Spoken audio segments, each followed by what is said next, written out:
Daily Ticker Time brought to you on the Fan by our great friends at Pelican Brewing, who want to remind you of their 4 coastal locations: Lincoln City, Tillamook, Cannon Beach, and Pacific City, and soon to be, coming soon, Rockaway Beach. Pelican Brewing, born at the beach. Talk about doing double duty yesterday. This guy must be exhausted. You know, It's a long day. Some people love to shoot the booze. They like the booze.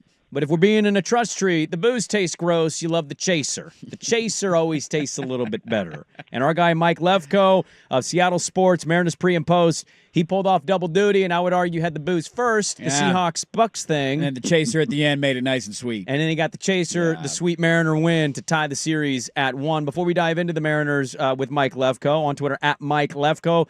Mike, good morning. Thanks for hopping on. Congrats on the double duty. What is your chaser of choice? Ooh. Oh, that's a good question. I mean, what about just straight up? No chaser. He's a man's man. I would have thought, the bitter taste of that Seahawk game, you would have needed a chaser, and the Mariners gave you the chaser. Nah, you just have to deal with it. Okay. That's part of the pain and the growing experience. I mean, but you're right. It was much better that the Mariners were the second act in that double dip. So good end to what was, until that point, pretty brutal weekend on Saturday and then yesterday morning. Absolutely. Where does that atmosphere last night of when they got Cal Raleigh in, Julio hitting that double down the line, like where does that rank for you in terms of just what that energy was in the ballpark? I think it matched the very start of the home playoff game in 2022. And I qualify that by saying start because there wasn't much to cheer about after that. So all that waiting and all of that nervous energy of, okay, can we finally see some good moment, some payoff for all of these years of suffering? All these fans have been wanting this for, nearly 25 years. That is probably the best moment, obviously, since 2001 in Mariners history. That double by Julio and then the subsequent close by Andres Munoz to finally get a home playoff win. But, of course, it had to be the nervous, well, are we really going through this again, when the Tigers somehow tied it again in the 8th inning. So until that, there was just deathly quiet, and then so loud that we were sitting in the radio booth, and I had to kind of yell to the person next to me, even though they're right next to me. It was that loud.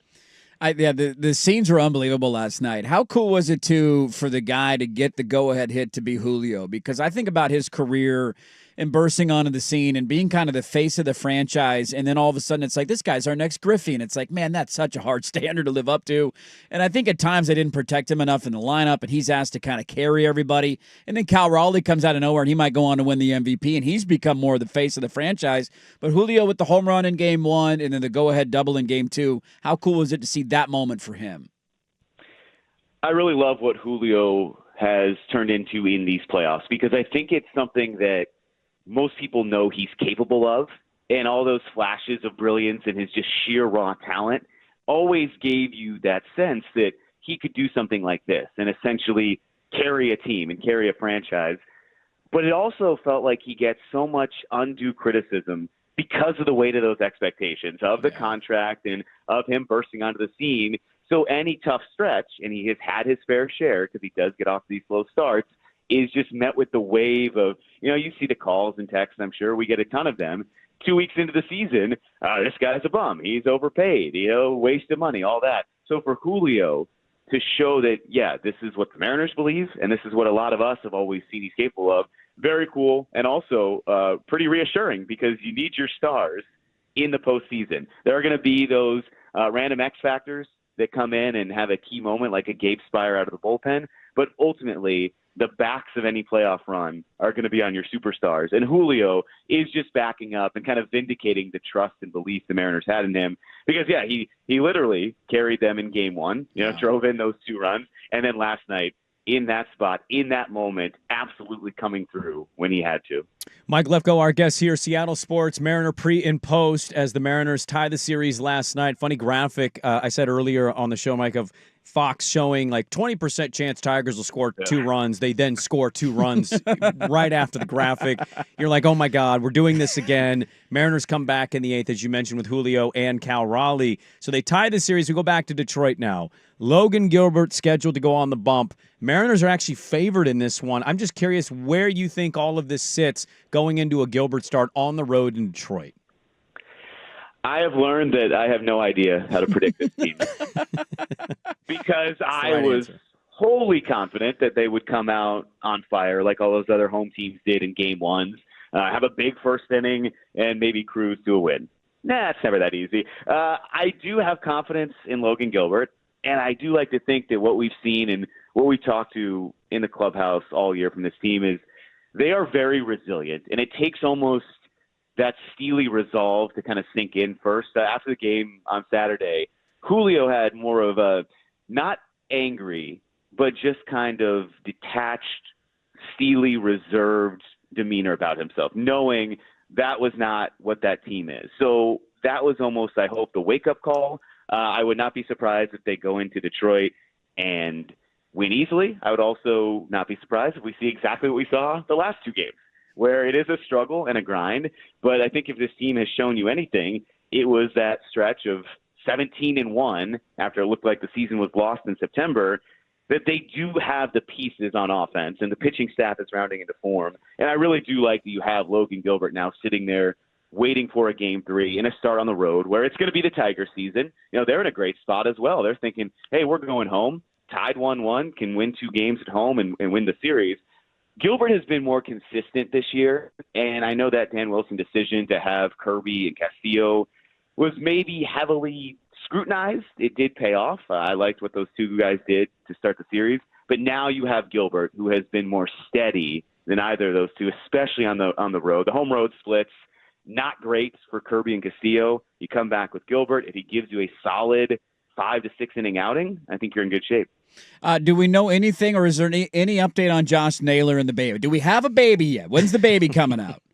No, and it's funny. I looked over at him when he got into the clubhouse, and he checked his phone, and he was on the phone. So I'm sure he is trying to get updates and get the latest for everything. But no, that did come out of nowhere, and I assumed that, hey, he would not leave in the middle of the game, but who knows? It's a first child, so it's very important. But that is this strange, unknown situation kind of hovering over these next 2 to 3 games. So we'll see what happens there. And the Brian Wu uncertainty where he's not on this roster, so you don't have him if you have to get to game 5.